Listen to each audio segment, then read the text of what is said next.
Okay, praise God. ಯೇಸು ಕ್ರಿಸ್ತನ ಹೆಸರಿನಲ್ಲಿ ನಿಮ್ಮನ್ನು ನಾನು ವಂದಿಸ್ತಾ ಇದ್ದೇನೆ.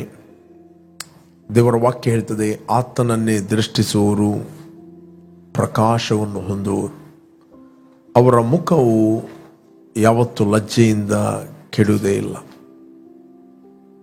ಆತನನ್ನೇ ದೃಷ್ಟಿಸುವವರು. ಬೈಬಲ್ ಹೇಳ್ತದೆ, ಕೀರ್ತನೆ 34:4 ವಚನ,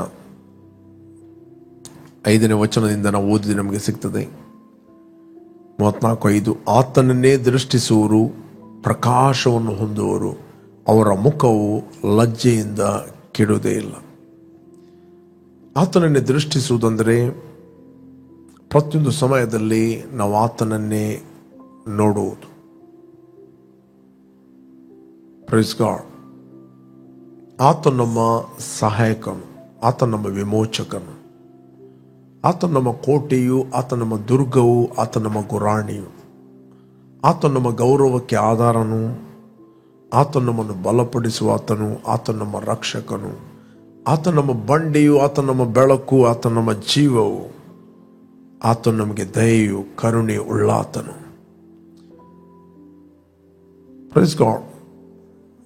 ನಾವು ನೋಡ್ತೇವೆ ಇಲ್ಲಿ ದೇವರ ಕ್ಯಾರೆಕ್ಟರ್ಗಳು, ದೇವರ ಗುಣ ಸ್ವಭಾವಗಳು.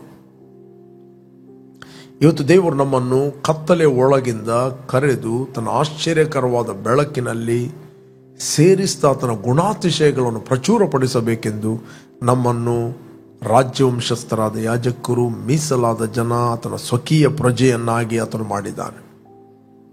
ಓಕೆ, ಯಾಕಂದ್ರೆ ದೇವರು ಬೆಳಕಾಗಿದ್ದಾನೆ, ಆತನಲ್ಲಿ ಎಷ್ಟು ಮಾತ್ರ ಕತ್ತಲೆ ಇಲ್ಲ. ಬೈಬಲ್ ಹೇಳ್ತದೆ, 1 ಪೇತ್ರ 2:9 ವಚನ, 1 Peter 2:9 1 Peter 2 ನೀವಾದರೂ ನಿಮ್ಮನ್ನು ಕತ್ತಲೆಯ ಒಳಗಿಂದ ಕರೆದು, ಪ್ರೈಸ್ ಗಾಡ್, ನೀವಾದರೂ ನಿಮ್ಮನ್ನು ಕತ್ತಲೆಯ ಒಳಗಿಂದ. ಕತ್ತಲೆ ರಿಪ್ರೆಸೆಂಟ್ ಮಾಡುವಂಥದ್ದು ಸೈತಾನ ಮತ್ತು ಆತನ ಆಕ್ಟಿವಿಟೀಸ್. ಸೈತಾನ ಮತ್ತು ಆತನ ಆಕ್ಟಿವಿಟೀಸ್ ತನ್ನ ಆಶ್ಚರ್ಯಕರವಾದ ಬೆಳಕಿನಲ್ಲಿ ಸೇರಿಸಿದ ಆತನ ಗುಣಾತಿಶಯಗಳನ್ನು ಪ್ರಚುರ ಮಾಡುವರಾಗುವಂತೆ ದೇವರಾದುಕೊಂಡ ಜನಾಂಗವು, ರಾಜ್ಯವಂಶಸ್ಥರಾದ ಯಾಜಕರು, ಮೀಸಲಾದ ಜನವು, ದೇವರ ಸ್ವಕೀಯ ಪ್ರಜೆಯು ಆಗುತ್ತೀರಿ ಅಲ್ಲ, ನೀವು ಆಗಿದ್ದೀರಿ. ನೀವು ಆಗುತ್ತೀರಿ ಅಲ್ಲ, ನೀವು ಆಗಿದ್ದೀರಿ. ಆಗುತ್ತೀರಿ ಪ್ರಾಮಿಸ್, ಆಗಿದ್ದೀರಿ the statement of fact. Present our truth ಅಂತ ಹೇಳ್ತಾರೆ.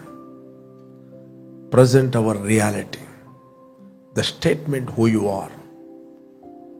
ನೀವು ಯಾರಾಗಿದ್ದೀರಿ. ಆಗುತ್ತೀರಿ ಅದು ಓಲ್ಡ್ ಟೆಸ್ಟಮೆಂಟ್, ಆಗಿದ್ದೀರಿ ನ್ಯೂ ಟೆಸ್ಟಮೆಂಟ್. Praise God. ಆಗುತ್ತೀರಿ ದಟ್ ದ ಫ್ಯೂಚರ್, ಆಗಿದ್ದೀರಿ ದೇವರು ನಿಮ್ಮನ್ನು ಕ್ರಿಸ್ತನಲ್ಲಿ ಮಾಡಿದ್ದಾನೆ. ಆಗುತ್ತೀರಿ ಅದು ವಾಗ್ದಾನ. ಬಟ್ ದೇವರ ವಾಕ್ಯ ಹೇಳ್ತದೆ, ದೇವರ ವಾಗ್ದಾನಗಳು ಎಷ್ಟೇ ಇದ್ದರೂ ಅದು ಕ್ರಿಸ್ತನಲ್ಲಿಯೇ ಎಸ್ ಮತ್ತು ಆಮೇನ್. ಓಕೆ, ದೇವರ ವಾಗ್ದಾನಗಳು ಎಷ್ಟೇ ಇರಬಹುದು. ಹಳೆ ಒಡಂಬಡಿಕೆಯಲ್ಲಿ ಫುಲ್ ನಾವು ವಾಗ್ದಾನಗಳನ್ನು ನೋಡ್ತೇವೆ. ಆ ವಾಗ್ದಾನಗಳು ಎಷ್ಟೇ ಇದ್ದರೂ ಅದು ಕ್ರಿಸ್ತನಲ್ಲಿಯೇ ಹೌದು ಮತ್ತು ಆಮೇನ್. ಒಂದು ವಚನ ನಾವು ಓದುವ 19ನೇ ಅಧ್ಯಾಯ 6ನೇ ವಚನ, 19ನೇ ಅಧ್ಯಾಯ 6ನೇ ವಚನ, ವಿಮೋಚನಾ ಕಾಂಡ. ನೀವು ಮೊದಲು ಕೂಡ ಇದನ್ನು ಓದಿದ್ದೀರಿ. 19:6 ಓದಿದ ನಮಗೆ ಸಿಗ್ತದೆ. ನೀವು ನನಗೆ 5ರಿಂದ ನಾವು ಓದುವ. ದೇವರು ಇಸ್ರಾಯೇಲ್ ಜನರಿಗೆ ಪ್ರಾಮಿಸ್ ಮಾಡಿದ, ಹೀಗಿರಲಾಗಿ ನೀವು ನನ್ನ ಮಾತನ್ನು ಶ್ರದ್ಧೆಯಿಂದ ಕೇಳಿ ನಾನು ಮಾಡುವ ನಿಬಂಧನೆಯನ್ನು ಅನುಸರಿಸಿ ನಡೆದರೆ ನೀವು ಎಲ್ಲ ಜನಾಂಗಗಳಲ್ಲಿ ನನಗೆ ಸ್ವಕೀಯ ಜನರು ಆಗುವಿರಿ. ಸಮಸ್ತ ಭೂಮಿಯು ನನ್ನದಷ್ಟೇ. ಓಕೆ, ನೀವು ನನಗೆ ಯಾಜಕ ರಾಜ್ಯವು ಪರಿಶುದ್ಧ ಜನವು ಆಗಿರುವಿರಿ. ಆಗಿದ್ದೀರಿ ಅಂತ ಹೇಳುವುದಿಲ್ಲ. ನೀವು ಹೀಗೆ ಮಾಡಿದರೆ ಹೀಗೆ ಆಗುವಿರಿ. ಇವೇ ನೀನು ಇಸ್ರಾಯೇಲರಿಗೆ ಹೇಳಬೇಕಾದ ಮಾತುಗಳು ಎಂದನು. And you shall be to me a kingdom, priest and holy nation. These are the words which you shall speak to the children of Israel. Okay, 5ನೇ ವಚನ ಇಂಗ್ಲಿಷ್ನಲ್ಲಿ ಹೇಳ್ತದೆ. 5ನೇ ವಚನ, Now therefore if you will indeed obey my voice and keep my covenant, then you shall be a special treasure to me above all people, for all the earth is mine. ಇದು promise, ಆಗುತ್ತೀರಿ, ಆಗಿರುವಿರಿ, ಅದು future, right? ಇದು ವಾಗ್ದಾನ. ಧರ್ಮಶಾಸ್ತ್ರದಲ್ಲಿ ದೇವರು ಕೊಟ್ಟಂತ ವಾಗ್ದಾನ. But ಈ ಎಲ್ಲ ವಾಗ್ದಾನಗಳು ಎಷ್ಟೇ ಇರುವುದಾದರೂ ಅದು ಕ್ರಿಸ್ತನಲ್ಲಿ ನೆರವೇರಿದೆ. You are the fulfilment of that promise. ನೀವೇ ಆ ವಾಗ್ದಾನದ ನೆರವೇರಿಕೆ ಆಗಿದ್ದೀರಿ. ಓಕೆ, 2 ಕೊರಿಂಥಿಯನ್ 1 ಚಾಪ್ಟರ್ 20 ವರ್ಸಲ್ಲಿ ನಾವು ಓದಿದ್ರೆ ನಮಗೆ ಸಿಗ್ತದೆ. 2 ಕೊರಿಂಥ 1ನೇ ಅಧ್ಯಾಯ 20ನೇ ವಚನ, ನಿಶ್ಚಯವಾಗಿ ದೇವರ ವಾಗ್ದಾನಗಳು ಎಷ್ಟಿದ್ದರೂ ಕ್ರಿಸ್ತನಲ್ಲೇ ದೃಢವಾಗುತ್ತವೆ. ಆದ ಕಾರಣ ದೇವರ ಪ್ರಭಾವ ಪ್ರಕಾಶವಾಗುವುದಕ್ಕೋಸ್ಕರ ಆತನ ಮೂಲಕವಾಗಿ ನಾವು ಆಮೇನ್ ಎಂದು ಹೇಳುತ್ತೇವೆ. ದೇವರ ಪ್ರಭಾವವು ಪ್ರಕಾಶಿಸೋದಕ್ಕೋಸ್ಕರ, ದೇವರ ಪ್ರಭಾವವಿದೆ, ದೇವರ ಪ್ರಭಾವವು ಪ್ರಕಾಶವಾಗುವುದಕ್ಕೋಸ್ಕರ ಆತನ ಮೂಲಕವಾಗಿ ನಾವು ಆಮೇನ್ ಎಂದು ಹೇಳುತ್ತೇವೆ. For all the promises of God in him are yes, and in him amen, to the glory of God through us. Okay, 21ನೇ ವಚನ, ನಮ್ಮನ್ನು ಅಭಿಷೇಕಿಸಿ ಕ್ರಿಸ್ತನ ಅನ್ಯೋನ್ಯತೆಯಲ್ಲಿ ಸೇರಿಸಿ ನಮ್ಮನ್ನು ನಿಮ್ಮೊಂದಿಗೆ ಸ್ಥಿರಪಡಿಸುವವನು ದೇವರೇ. ಓಕೆ, ಆತನು ನಮ್ಮ ಮೇಲೆ ಮುದ್ರೆ ಹಾಕಿ ನಮ್ಮ ಹೃದಯಗಳಲ್ಲಿ ಪವಿತ್ರಾತ್ಮನನ್ನು ಸಂಚಕಾರವಾಗಿ ಅನುಗ್ರಹಿಸಿದ್ದಾನೆ. Praise God. ಅನುಗ್ರಹಿಸ್ತಾನೆ. ಪ್ರೇರೆ, ದೇವರ ವಾಗ್ದಾನಗಳು ಎಷ್ಟೇ ಇದ್ದರೂ ಅದು ಕ್ರಿಸ್ತನಲ್ಲಿ ಎಸ್ ಮತ್ತು ಆಮೇನ್. ಈಗ ಹೊಸ ಒಡಂಬಡಿಕೆಯಲ್ಲಿ ನಾವು ಯೇಸು ಕ್ರಿಸ್ತನು ನಮಗೋಸ್ಕರ ಕಲ್ವಾರಿ ಕ್ರೂಜೆಯಲ್ಲಿ ಆತನು ಸತ್ತಿದ್ದಾನೆ, ರಕ್ತವನ್ನು ಸುರಿಸ್ತಾನೆ, ಹೂಣಲ್ಪಟ್ಟಿದ್ದಾನೆ, 3ನೇ ದಿನ ಪುನರುತ್ಥಾನಾಗಿದ್ದಾನೆ ಎಂದು ನಾವು ಯಾವಾಗ ನಂಬುತ್ತೇವೆ, ನಾವು ದೇವರ ಮಕ್ಕಳಾಗಿ ನಾವು ಹುಟ್ಟಿದ್ದೇವೆ.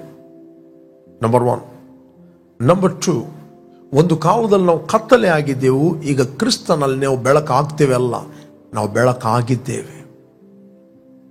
ಬೆಳಕಾಗುತ್ತೇವಲ್ಲ, ಬೆಳಕಾಗಿದ್ದೇವೆ. ಓಕೆ, ಯಾವಾಗ ನಾವು ದೇವರು ನಮ್ಮ ಬಗ್ಗೆ ಏನು ಹೇಳಿದಾನೋ ಅದಕ್ಕೆ ಏಮೇನ್ ಅಂತ ಹೇಳಿದರೆ ಎಗ್ರಿ ಆಗುವಂಥದ್ದು, ಆಗ ದೇವರ ಪ್ರಭಾವವು ನಮ್ಮ ಮೂಲಕ ಪ್ರಕಾಶಿಸ್ತದೆ. That means you are going to shine, you are the glory of God. ನೀವೇ ಆ ದೇವರ ಪ್ರಭಾವವಾಗಿದ್ದೀರಿ. You are the glory of God. ದೇವರ ಪ್ರಭಾವವು ನಮ್ಮ ಮೂಲಕ ಪ್ರಕಾಶಿಸೋದಕ್ಕೋಸ್ಕರ ನಾವು ಆತನಿಗೆ ಎಸ್ ಮತ್ತು ಆಮೇಲೆ ಹೇಳುತ್ತೇವೆ. ಅದಕ್ಕೋಸ್ಕರ ಬೈಬಲ್ ಹೇಳುತ್ತದೆ, ಆತನನ್ನು ದೃಷ್ಟಿಸುವವರು ಪ್ರಕಾಶವನ್ನು ಹೊಂದುವರು. Praise God. This old testament word, but new testament ಅಲ್ಲಿ ಕ್ರಿಸ್ತನಲ್ಲಿ ನೀವು ರಿಯಲಿ ಕ್ರಿಸ್ತನ ಪ್ರಕಾಶಿಸುವವರಾಗಿದ್ದೀರಿ. You are burning and shining star in Christ. You are going to burn and shine. Praise God. When you agree what God says, ದೇವರು ನಿಮ್ಮ ಬಗ್ಗೆ ಏನು ಹೇಳಿದಾನೋ ಅದನ್ನು ನೀವು ಒಂದು ವೇಳೆ ಅಗ್ರಿ ಆಗುವುದಾದರೆ, ಅದಕ್ಕೋಸ್ಕರ ಬೈಬಲ್ ಹೇಳಿದೆ, ಆತ ನಮ್ಮನ್ನು ಕತ್ತಲೆಯ ಒಳಗಿಂದ, ನೀವಾದರೂ ನಿಮ್ಮನ್ನು ಕತ್ತಲೆಯ ಒಳಗಿಂದ ಕರೆದು ತನ್ನ ಆಶ್ಚರ್ಯಕರವಾದ ಬೆಳಕಿನಲ್ಲಿ ಸೇರಿಸಿದಾತನ ಗುಣಮಟ್ಟದ ಅತಿಶಯಗಳನ್ನು ಪ್ರಚುರ ದಟ್ ಮೀನ್ಸ್ ಪ್ರೈಸಸ್. ಪ್ರೈಸ್ ಅಂತ ಹೇಳಿದರೆ ಆತನು ಯಾರಾಗಿದ್ದಾನೆ ಅಂತ ನಾವು ಹೇಳುವಂಥದ್ದು, ಪ್ರೈಸ್ ಮಾಡುವಂಥದ್ದು, ಆತನ ಗುಣಶಕ್ತಿಗಳನ್ನು ನಾವು ವರ್ಣಿಸುವಂಥದ್ದು, ಆತನು ಏನಾಗಿದೆ, ಆತನ ಪ್ರಭಾವ ಏನು, ಆತನ ಮಹಿಮೆ ಏನು, ಆತನ ಕ್ಯಾರೆಕ್ಟರ್ ಏನು, ಆತನ ಗುಣಶಕ್ತಿಗಳು ಏನು, ಆತನ ಸಾಮರ್ಥ್ಯ ಏನು, ಆತನ ಶಕ್ತಿ ಏನು, ಅದನ್ನು ನಾವು ಹೇಳುವಂಥದ್ದು. ಓಕೆ, ಯಾವ ದೇವರ ಬಗ್ಗೆ ನಾವು ಹೇಳ್ತೇವೋ ನಮಗೆ ಯಾವಾಗ ಗೊತ್ತಿರಬೇಕು, ನಾವು ಆತನಿಗೆ ನಾವು ಹುಟ್ಟಿದ್ದೇವೆ. ಕ್ರಿಸ್ತನಲ್ಲಿ ನಾವು ಆತನಿಗೋಸ್ಕರ ನಾವು ಹುಟ್ಟಿದ್ದೇವೆ. Praise god. ಆ ದೇವರಿಗೆ ನಾವು ಹುಟ್ಟಿದ್ದೇವೆ. ಅದಕ್ಕೋಸ್ಕರ ಬೈಬಲ್ ಹೇಳ್ತದೆ, ನೀವಾದರೂ ನಿಮ್ಮನ್ನು ಕತ್ತಲೆಯ ಒಳಗಿಂದ ಕರೆದು ತನ್ನ ಆಶ್ಚರ್ಯಕರವಾದ ಬೆಳಕಿನಲ್ಲಿ ಸೇರಿಸಿದಾತನ ಗುಣಾತಿಶಯಗಳನ್ನು ಪ್ರಚುರ ಮಾಡುವಂತೆ ರಾಜ್ಯವಂಶಸ್ಥರಾದ ಯಾಜಕರು, ಮೀಸಲಾದ ಜನವು, ಆತನ ಸ್ವಕೀಯ ಪ್ರಜೆಯೂ ಆಗಿದ್ದೀರಿ. ನೀವು ಆಗುತ್ತೀರಿ ಅಲ್ಲ, ನೀವು ಆಲ್ರೆಡಿ ಆಗಿದ್ದೀರಿ. You are born in that way. ನೀವು ಸ್ಪಿರಿಚುವಲಿ ಆ ರೀತಿಯೇ ನೀವು ಹುಟ್ಟಿದ್ದೀರಿ. ನೀವು ಫಿಸಿಕಲ್ ನಿಮ್ಮನ್ನು ನೋಡುತ್ತಿರುವಾಗ, ಶಾರೀರಿಕ ಕಣ್ಣುಗಳಲ್ಲಿ ನೀವು ನೋಡುತ್ತಿರುವಾಗ ನಿಮಗೆ ಅದನ್ನು ಕಾಣೋದಿಲ್ಲ. ಬಟ್ ನೀವು ಆತ್ಮಿಕ ಕಣ್ಣುಗಳನ್ನು ನೋಡುತ್ತಿರುವಾಗ ನೀವು ಕ್ರಿಸ್ತನಲ್ಲಿ ಯಾರಾಗಿದ್ದೀರೆಂದು ನೀವು ಗ್ರಹಿಸ್ತೀರಿ. Praise God. ನೀವು ಕ್ರಿಸ್ತನಲ್ಲಿ ಯಾರಾಗಿದ್ದೀರಿ ಅಂತ. ಒಂದು ದಿನ ನೀವು ಅರಸರಾಗುವಂಥದ್ದಲ್ಲ, ನೀವು ಕ್ರಿಸ್ತನಲ್ಲಿ ಅರಸರಾಗಿದ್ದೀರಿ. You are kings and priest. Okay, ಇನ್ನೊಂದು ವಚನವನ್ನು ನಾನು ಓದಲಿಕ್ಕೆ ಇಷ್ಟಪಡ್ತೇನೆ. ಪ್ರಕಟಣೆ ಗ್ರಂಥ 1ನೇ ಅಧ್ಯಾಯ 5ನೇ ವಚನ. ಪ್ರಕಟಣೆ ಗ್ರಂಥ 1ನೇ ಅಧ್ಯಾಯ 5ನೇ ವಚನ ನಾನು ಓದ್ತೇನೆ. ಮತ್ತು ಆತನು ಸಿಂಹಾಸನದ ಮುಂದಿರುವ 7 ಆತ್ಮಗಳಿಂದ ಮತ್ತು ನಂಬತಕ್ಕ ಸಾಕ್ಷಿಯು ಸತ್ತವರ ಒಳಗಿಂದ ಮೊದಲು ಎದ್ದು ಬಂದವನು, ಭೂರಾಜರ ಒಡೆಯನು ಆಗಿರುವ ಯೇಸು ಕ್ರಿಸ್ತನಿಂದ ನಿಮಗೆ ಕೃಪೆಯೂ ಶಾಂತಿಯೂ ಆಗಲಿ. ನಮ್ಮನ್ನು ಪ್ರೀತಿಸುವವನು, ನಮ್ಮನ್ನು ಕಂಟಿನ್ಯೂ ಆಗಿ ಪ್ರೀತಿಸುವವನು, ತನ್ನ ರಕ್ತದ ಮೂಲಕ ನಮ್ಮನ್ನು ಪಾಪಗಳಿಂದ ಬಿಡಿಸುವನಂತೆಲ್ಲ ಬಿಡಿಸಿದವನು. That means you already delivered. ಬಿಡಿಸಿದವನು, ನಮ್ಮನ್ನು ರಾಜ್ಯವನ್ನಾಗಿಯೂ ನಮ್ಮ ತಂದೆಯಾದ ದೇವರಿಗೆ, ಮುಂದೆ 6ನೇ ವಚನ, ತನ್ನ ತಂದೆಯಾದ ದೇವರಿಗೆ ಯಾಜಕರನ್ನಾಗಿಯೂ ಮಾಡಿದವನು, ಮಾಡುತ್ತಾನಲ್ಲ ಮಾಡಿದವನು ಆಗಿರುವ ಆತನಿಗೆ ಯುಗ ಯುಗಾಂತರಗಳಲ್ಲಿಯೂ ಘನ ಮಹತ್ವಗಳಿರಲಿ. ಆಮೇನ್. ನಾನು ಇಂಗ್ಲಿಷ್ನಲ್ಲಿ ಓದ್ತೇನೆ 5ನೇ ವಚನದಿಂದ. And from Jesus Christ the faithful witness, the firstborn from the dead and the ruler over the kings of the earth, to him who loved us and washed us from our sins in his own blood. Praise God. ತನ್ನ ರಕ್ತದ ಮೂಲಕ ನಮ್ಮನ್ನು ತೊಳೆದು ಶುದ್ಧೀಕರಿಸ್ತಾನೆ. That means ನೀವು ಯೇಸುವನ್ನು ನಂಬಿದ್ದೀರಿ, ನೀವು ಆತನ ರಕ್ತದ ಮೂಲಕ ತೊಳೆಯಲ್ಪಟ್ಟಿದ್ದೀರಿ. ನೀವು ತೊಳೆಯಲ್ಪಟ್ಟಿದ್ದೀರಿ. You are washed. ನಿಮ್ಮ ಬಗ್ಗೆ ನಿಮಗೆ ಗೊತ್ತಿರಬೇಕು, ಕ್ರಿಸ್ತನಲ್ಲಿ ನೀವು ಯಾರಂತ, ದೇವರು ಮಾಡಿದ ಕೆಲಸ. ನೆಕ್ಸ್ಟ್, ನಿಮ್ಮನ್ನು ರಾಜ್ಯವನ್ನಾಗಿಯೂ ಮತ್ತೆ ಯಾಜಕರನ್ನಾಗಿಯೂ ಆತನು ಮಾಡಿದ್ದಾನೆ. ಈ ವಚನವನ್ನು ನಾವು ಮಾನುಷಿಕ ಬುದ್ಧಿಯಿಂದ ತಿಳಿದುಕೊಂಡರೆ ನಮಗೆ ಇದು ಅರ್ಥ ಆಗುವುದಿಲ್ಲ. ಇದನ್ನು ಆತ್ಮವಿಚಾರದಿಂದ ತಿಳಿಯತಕ್ಕವುಗಳಾಗಿದೆ. ಆತ್ಮವಿಚಾರದಿಂದ.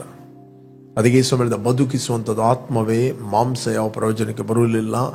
ನಾನು ಮಾತಾಡಿದ ಮಾತುಗಳು ಆತ್ಮವಾಗಿಯೂ ಜೀವವಾಗಿಯೂ ಇದೆ. ನಿಮ್ಮನ್ನು ಕತ್ತಲೆಯ ಒಳಗಿಂದ, ಅಂಧಕಾರದ ದೊರೆತನದಿಂದ ದೇವರು ಬಿಡುಗಡೆ ಮಾಡಿ ತನ್ನ ಕುಮಾರನ ರಾಜ್ಯದ ಒಳಗೆ ಆತನು ಸೇರಿಸ್ತಾನೆ. ಕಿಂಗ್ಡಮ್ ಅಂತ ಹೇಳಿದ್ರೆ, ಕಿಂಗ್ಡಮ್ ಅಂತ ಹೇಳಿದ್ರೆ ಕಿಂಗ್ಸ್ ಡೊಮಿನಿಯನ್ ಅಂತ, ಅರಸುಗಳ ದೊರೆತನ. Kings dominion, kingdom. ಕೆಲವರು ಹೇಳ್ತಾನೆ ಅವರಿಗೆ ಕಿಂಗ್ಡಮ್ ಮೆಂಟಾಲಿಟಿ ಇಲ್ಲ. ಕಿಂಗ್ಡಮ್ ಮೆಂಟಾಲಿಟಿ ಅಂತ ಹೇಳಿದ್ರೆ ಅವ್ರಿಗೆ ಯಾವಾಗಲೂ ಗೊತ್ತಿರಬೇಕು, ಕ್ರಿಸ್ತನಲ್ಲಿ ದೇವರು ನಿಮಗೆ ಅರಸನನ್ನಾಗಿ ಮಾಡಿದ್ದಾನೆ, ಯಾಜಕರನ್ನಾಗಿ ಮಾಡಿದ್ದಾನೆ. ಅರಸನು ರೂಲ್ ಮಾಡ್ತಾನೆ. ಯಾಜಕನು ನೀತಿ ಬೋಧೆ ಮತ್ತು 2ನೇದ್ದು ಆತನು ಆತ್ಮಿಕ ಯಜ್ಞಗಳನ್ನು ಸಮರ್ಪಿಸ್ತಾನೆ, ವಿಜ್ಞಾಪನೆಗಳನ್ನು ಮಾಡುತ್ತಾನೆ. ನಮ್ಮಲ್ಲಿ ಅರಸನ ಅಭಿಷೇಕ ಮತ್ತು ಯಾಜಕನ ಅಭಿಷೇಕ 2 ಕೂಡ ಇದೆ. ಯಾಜಕನು ಇತರರನ್ನು ದೇವರ ಬಳಿಗೆ ತರುತ್ತಾನೆ. ಯಾಜಕನು ಇತರಿಗೋಸ್ಕರ ದೇವರ ಬಳಿಗೆ ಸೇರಿಸಲಿಕ್ಕೆ ಮಧ್ಯಸ್ಥನಾಗುತ್ತಾನೆ. ಅದಕ್ಕೆ ಅಪೊಸ್ತಲ ಪೌಲ ಹೇಳುತ್ತಾನೆ, ನಾನು ಸುವಾರ್ಥ ಸೇವೆಯನ್ನು ಯಾಜಕ ಸೇವೆಯಂತೆ ನಾನು ನೆರವೇರಿಸ್ತೇನೆ. ಬೇಕಾದ್ರೆ ನಾವು ಓದಿದರೆ ನಮಗೆ ಸಿಗ್ತದೆ. 15ನೇ ಅಧ್ಯಾಯ 16ನೇ ವಚನದಲ್ಲಿ ಓದಿದರೆ ನಮಗೆ ಸಿಗ್ತದೆ. ರೋಮನ್ಸ್. ಓಕೆ, ಆದರೂ ನಿಮಗೆ ಜ್ಞಾಪಕ ಕೊಡಬೇಕೆಂದು ಅಲ್ಲಲ್ಲಿ ಹೆಚ್ಚಾದ ಧೈರ್ಯದಿಂದ ಬರೆದಿದ್ದೇನೆ. ಯಾಕೆಂದರೆ ನಾನು ಅನ್ಯ ಜನರಿಗೋಸ್ಕರ ಯೇಸು ಕ್ರಿಸ್ತನ ಸೇವಕನಾಗುವುದಕ್ಕೆ ನನಗೆ ದೇವರ ಅನುಗ್ರಹವಾಯಿತು. ದೇವರ ಅನುಗ್ರಹ. ನಾನು ದೇವರ ನಿತ್ಯ ಸೇವೆಯನ್ನು ಯಾಜಕ ಸೇವೆ ಎಂಬಂತೆ ನಡೆಸಿ ಅನ್ಯ ದೇಶಸ್ಥರೆಂಬ ಕಾಣಿಕೆಯು ಪವಿತ್ರಾತ್ಮನ ಮೂಲಕವಾಗಿ ಪವಿತ್ರವಾಗಿದ್ದು ದೇವರಿಗೆ ಸಮರ್ಪವಾಗುವಂತೆ ಯತ್ನಿಸುವನಾಗಿದ್ದೇನೆ. ಒಬ್ಬ ವ್ಯಕ್ತಿಗೆ ನೀವು ಸುವಾರ್ತೆಯನ್ನು ಹೇಳುವುದಂತ ಹೇಳಿದರೆ, ಒಬ್ಬ ವ್ಯಕ್ತಿಗೋಸ್ಕರ ನೀವು ಪ್ರಾರ್ಥನೆ ಮಾಡುವುದಂತ ಹೇಳಿದರೆ, ಆ ವ್ಯಕ್ತಿ ಯೇಸುವನ್ನು ರಕ್ಷಕನು ಒಡೆಯನೆಂದು ಆತನು ಅಂಗೀಕಾರ ಮಾಡಿದರೆ ಆ ವ್ಯಕ್ತಿಯೇ ದೇವರಿಗೆ ಇಷ್ಟವಾದ ಕಾಣಿಕೆ. ಪ್ರೈಸ್ ಗಾಡ್, ಇಷ್ಟವಾದ ಕಾಣಿಕೆ. ಅದಕ್ಕೋಸ್ಕರ ಬೈಬಲ್ ಹೇಳುತ್ತದೆ, ಒಬ್ಬ ಪಾಪಿಯು ದೇವರ ಕಡೆಗೆ ತಿರುಗಿದಾಗ ಪರಲೋಕದಲ್ಲಿ ದೇವದೂತರೊಟ್ಟಿಗೆ ಸಂತೋಷವಾಗುತ್ತದೆ.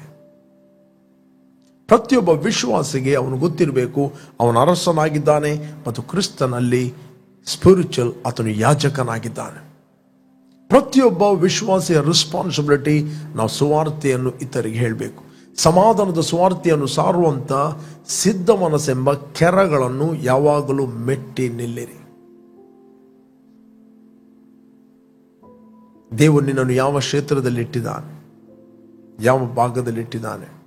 ನೀನು ರೀಚ್ ಆಗುವ ಪ್ರದೇಶಕ್ಕೆ ನಾನು ರೀಚ್ ಆಗಲಿಕ್ಕೆ ಆಗುವುದಿಲ್ಲ, ನೀನು ಹೋಗುವ ಸ್ಥಳಕ್ಕೆ ನಾನು ಹೋಗಲಿಕ್ಕೆ ಆಗುವುದಿಲ್ಲ. ಬಟ್ ದೇವರು ನಿನ್ನನ್ನು ಎಲ್ಲಿ ಇಟ್ಟಿದ್ದಾನೋ ಅಲ್ಲಿ ದೇವರು ನಿನ್ನನ್ನು ಒಂದು ಉದ್ದೇಶಕ್ಕೆ ಇಟ್ಟಿದ್ದಾನೆ. When you prepare, you are the voice to crying people. ಅನೇಕರ ಕಣ್ಣೀರಿಗೆ ದೇವರು ನಿನ್ನನ್ನು ಆನ್ಸರ್ ಆಗಿಟ್ಟಿದ್ದಾನೆ, ನಿನ್ನನ್ನು ಸೊಲ್ಯೂಷನ್ ಮೇಕರ್ ಆಗಿಟ್ಟಿದ್ದಾನೆ, ಪ್ರಾಬ್ಲಮ್ ಸಾಲ್ವರ್ ಆಗಿಟ್ಟಿದ್ದಾನೆ. Praise God. ನಾವು ನೋಡ್ತೇವೆ, ಇಸ್ರಾಯೇಲ್ ಜನರು ಐಗುಪ್ತ ದೇಶದಲ್ಲಿ ಆ ಬಾಧೆಗಳಿಂದ ಬಿಟ್ಟಿ ಕೆಲಸ ಮಾಡಿ ಅವರು ದೇವರಿಗೆ ನರಳಾಟದಿಂದ ಅವರು ಪ್ರಾರ್ಥನೆ ಮಾಡುತ್ತಾರೆ, ಮೊರೆ ಇಡ್ತಾರೆ, ದೇವರೇ ನಮ್ಮನ್ನು ಬಿಡಿಸು ಅಂತ. ನಾವು ನೋಡ್ತೇವೆ, ಅಲ್ಲಿ ಮೋಶೆ ಕುರಿಗಳನ್ನು ಕಾಯುತ್ತಿರುವಾಗ ಆ ಅರಣ್ಯದಲ್ಲಿ ಅವನಿಗೆ ಪೊದೆಯಲ್ಲಿ ಒಂದು ಉರಿಯುವ ಬೆಂಕಿ. ಆತನು ನೋಡ್ತಾನೆ, ಆತನಿಗೆ ಅಬ್ರಹಾಂ, ಈಸಾಕ್, ಯಾಕೋಬರ ದೇವರು ಆತನಿಗೆ ವಿಸಿಟ್ ಮಾಡಿ ಹೇಳ್ತಾನೆ, ನಾನು ಅಬ್ರಹಾಂ, ಈಸಾಕ್, ಯಾಕೋಬರ ದೇವರು, ನಾನು ಸರ್ವಶಕ್ತನಾದ ದೇವರು. ಐಗುಪ್ತ ದೇಶದಲ್ಲಿ ನನ್ನ ಜನರ ಮೊರೆಯನ್ನು ನಾನು ಕೇಳಿದ್ದೇನೆ, ಅವರ ಕಣ್ಣೀರನ್ನು ನೋಡಿದ್ದೇನೆ, ಅವರ ಪ್ರಾರ್ಥನೆಯನ್ನು ಕೇಳಿದ್ದೇನೆ. ಅವರ ಪ್ರಾರ್ಥನೆಗೆ ಉತ್ತರವಾಗಿ ನಾನು ನಿನ್ನನ್ನು ಬಿಡುಗಡೆ ಮಾಡುವನಾಗಿ ಕಳಿಸ್ತೇನೆ. ಬೇರೆ ಇವತ್ತು ನಾವು ರಕ್ಷಣೆ ಹೊಂದಿದ್ದೇವೆ, ನಾವು ಯೇಸುವಿನ ರಕ್ಷಕನ ಒಡೆಯನೆಂದು ಅಂಗೀಕಾರ ಮಾಡಿದ್ದೇವೆ, ನಾವು ದೇವರ ಮಕ್ಕಳಾಗಿದ್ದೇವೆ. ಇವತ್ತು ನಮ್ಮ ರೆಸ್ಪಾನ್ಸಿಬಿಲಿಟಿ ಸಮಾಧಾನದ ಸುವಾರ್ತೆಯನ್ನು ಸಾರುವಂಥ ಸಿದ್ಧ ಮನಸ್ಸೆಂಬ ಕೆರಗಳನ್ನು ಮೆಟ್ಟಿ ನಿಲ್ಲುವಂಥದ್ದು. That is our responsibility. ದೇವರು ನಿಮ್ಮನ್ನು ಎಲ್ಲಿ ಇಟ್ಟಿದ್ದಾನೆ, ಯಾವ ಕ್ಷೇತ್ರದಲ್ಲಿ ಇಟ್ಟಿದ್ದಾನೆ, ಯಾವಾಗ ನೀವು ರೆಡಿ ಆಗಿರ್ತೀರಿ, ಗಾಡ್ ವಿಲ್ ಓಪನ್ ಆಪರ್ಚುನಿಟಿ. ನಿನಗೆ ಅನೇಕ ಅವಕಾಶಗಳನ್ನು ತೆರೀತಾನೆ. You will be a great blessing. ನೀವು ಅನೇಕರಿಗೆ ಆಶೀರ್ವಾದವಾಗಬೇಕು. ಯಾವಾಗ ನಿನ್ನ ಮುಖ ಪ್ರಕಾಶಿಸ್ತದೆ, ಯಾವಾಗ ನೀನು ಆತನನ್ನು ನೋಡಿ ಆತನಿಗೋಸ್ಕರ ನೀನು ಜೀವಿಸ್ತಿ, ಆತನನ್ನೇ ದೃಷ್ಟಿಸ್ತಿ, ಓಕೆ, ಯಾವಾಗಲೂ ನೀನು ಸುವಾರ್ತೆಯನ್ನು ಹೇಳಲಿಕ್ಕೆ ಸಿದ್ಧವಾಗಿರ್ತಿ, then God will open opportunity. Just ಅವರ ಸಮಸ್ಯೆ ಇರುವಾಗ, ಪ್ರಾಬ್ಲಮ್ ಇರುವಾಗ ದೇವರು ನಿಮ್ಮ ಮೂಲಕ ಅವರ ಹತ್ರ ಮಾತಾಡುತ್ತಾನೆ. 10ನೇ ಅಧ್ಯಾಯ 20ನೇ ವಚನದಲ್ಲಿ ಯೇಸು ಸ್ವಾಮಿ ಹೇಳಿದ, ಮಾತಾಡುವ ನೀವಲ್ಲ, ನನ್ನ ತಂದೆಯ ಆತ್ಮನು ನಿಮ್ಮ ಮೂಲಕ ಮಾತಾಡುತ್ತಾನೆ. ನನ್ನ ತಂದೆಯ ಆತ್ಮನು ನಿಮ್ಮ ಮೂಲಕ ಮಾತಾಡುತ್ತಾನೆ. ನೀವು ಆ ವ್ಯಕ್ತಿಗೋಸ್ಕರ ಪ್ರಾರ್ಥನೆ ಮಾಡುತ್ತೀರಿ, ಆ ವ್ಯಕ್ತಿಗೋಸ್ಕರ ವಿಜ್ಞಾಪನೆ ಮಾಡುತ್ತೀರಿ, ಆ ವ್ಯಕ್ತಿಗೋಸ್ಕರ ಕ್ರಿಸ್ತನು ಕಲ್ವಾರಿ ಕ್ರೂಜೆಯಲ್ಲಿ ಮಾಡಿ ಮುಗಿಸಿದ ಕೆಲಸವನ್ನು ನೀವು ಹೇಳುತ್ತೀರಿ.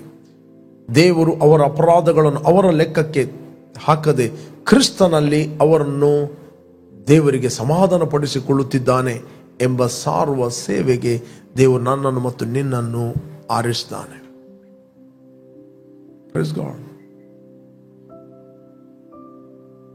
ದೇವರು ನನ್ನನ್ನು ಮತ್ತು ನಿನ್ನನ್ನು ಆತನು ಅಪಾಯಿಂಟ್ ಮಾಡಿದ್ದಾನೆ, ಆರಿಸಿದ್ದಾನೆ. This our responsibility. Preach the gospel. Don't waste your time. ಯಾವಾಗಲೂ ದೇವರ ಸನ್ನಿಧಾನದಲ್ಲಿ ಸಿದ್ಧವಾಗಿ. Time is very short. ಕ್ರಿಸ್ತನ ಪ್ರತ್ಯಕ್ಷತೆಯು ಬಹಳ ಹತ್ತಿರವಾಗಿದೆ. This not a time. ಇದು ಸಮಯ ಅಲ್ಲ ಆರ್ಗ್ಯುಮೆಂಟ್ ಮಾಡುವಂಥದ್ದು, ಇದು ಸಮಯ ಅಲ್ಲ ಒಬ್ಬರನ್ನೊಬ್ಬರು ದೂರುವಂಥದ್ದು, ಇದು ಸಮಯ ಅಲ್ಲ. ಇದು ಸಮಯ ಕ್ರಿಸ್ತನ ಕಲ್ವಾರಿ ಕ್ರೂಜೆಯ ಪ್ರೀತಿಯನ್ನು ನಾವು ಇತರರಿಗೆ ಹೇಳುವ ಹಂಗಿನಲ್ಲಿದ್ದೇವೆ. ಬೆಳೆಯು ಧಾರಾಳವಾಗಿದೆ. ಬೆಳೆ ಯಜಮಾನಲ್ಲಿ ಕೆಲಸದವರಿಗೋಸ್ಕರ ಪ್ರಾರ್ಥಿಸಿರಿ. ಸ್ವಾಮಿ, ಯಾರು ಕೆಲಸದವನು? ಒಬ್ಬ ವಿಶ್ವಾಸಿ ಕೂಡ ಆತನು ಕೆಲಸದವನು. ಯಾಕೆ ಸ್ವಾಮಿ ಪ್ರಾರ್ಥನೆ ಮಾಡಿ ಅಂತ ಹೇಳಿದ? ಅವ್ರು ಯಾವಾಗಲೂ ಸಿದ್ಧವಾಗಿರಬೇಕು. ಅವ್ರು ಯಾವಾಗಲೂ ಸಿದ್ಧವಾಗಿರಬೇಕು.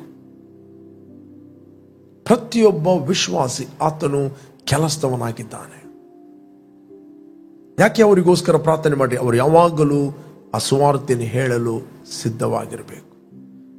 ಸುವಾರ್ತೆಯನ್ನು ಹೇಳುವವರು ಅವರು ಜ್ಞಾನಿಗಳು ಅಂತ ಬೈಬಲ್ ಹೇಳ್ತದೆ.